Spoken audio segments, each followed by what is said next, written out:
दर्शक बंधु पाणीपाग विभाग तरफ आसिला लाटेस्ट अपडेट 24 घंटे लघुचाप रूप नेब घूर्णिबलय 26 तारिख जाए प्रबल वर्षार संभावना अधिक घनीभूत होउछि बंगोपसागर सृष्टि घूर्णिबलय आगामी 24 घंटे लघुचाप रूप नेबा नै संभावना रही प्रभाव में आगामी 26 तारिख जाए प्रबल वर्षा लगी रहिब 24 घंटे बिजुली घड़घड़ी सहित अधिकांश जिले में हालुकारु मध्यम धरणर वर्षा हेब गोटे दुईटी स्थान में प्रबल वर्षा होई पारे विशेषकर उत्तर एवं दक्षिण ओडिशा रे वर्षार प्रभाव अधिक रहिबो एवं आसंता 24 घंटा पय मालकानगिरी कोरापुट नवरंगपुर कलाहांडी रायगड़ा गजपति गंजाम कंधमाल नयागढ़ खोर्धा पुरी कटक जगतसिंहपुर केन्द्रापड़ा जाजपुर भद्रक बालेश्वर मयूरभंज जाजपुर केन्दुझर एही 19टी जिला को प्रबल वर्षा नहीं येलो वार्निंग जारी करा जायछि मंगलवार पई 15टी जिला गंजाम गजपति कंधमाल कलाहांडी रायगड़ा कोरापुट मालकानगिरी केन्दुझर बालेश्वर भद्रक जाजपुर को येलो वार्निंग जारी होइछि सोमवार ठारू आरंभ होई सारिछि मौसुमीर प्रत्यावर्तन प्रक्रिया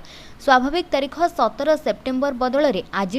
पश्चिम राजस्थान एवं कच्छर किछि अंचलरू दक्षिण पश्चिम मौसुमी वायु प्रत्यावर्तन प्रक्रिया आरंभ होइछि पाग मध्य मौसुमी अपसारण पई अनुकूल रहिछि एथिसहित कृषि तथा पाणीपाग विशेषज्ञ सुरेन्द्रनाथ पशुपालकଙ୍କ आकलन अनुसार आशा करा जाउछि ओडिशारू मध्य निर्धारित समय रे मौसुमी अपसारण करिवो चलित वर्ष राज्य रे भल वर्षा होइछि एबे मध्य लघुचाप प्रभाव रे भल वर्षा जारी रहिछि वर्तमान सुधा गोटिए जिल्ला रे स्वाभाविक ठारू अधिक वर्षा होइतिबा बेले 19टी जिल्ला रे स्वाभाविक वर्षा रेकर्ड होइछि सेपरि 10टी जिल्ला रे मध्य नियंटिया वर्षा रेकर्ड होइछि।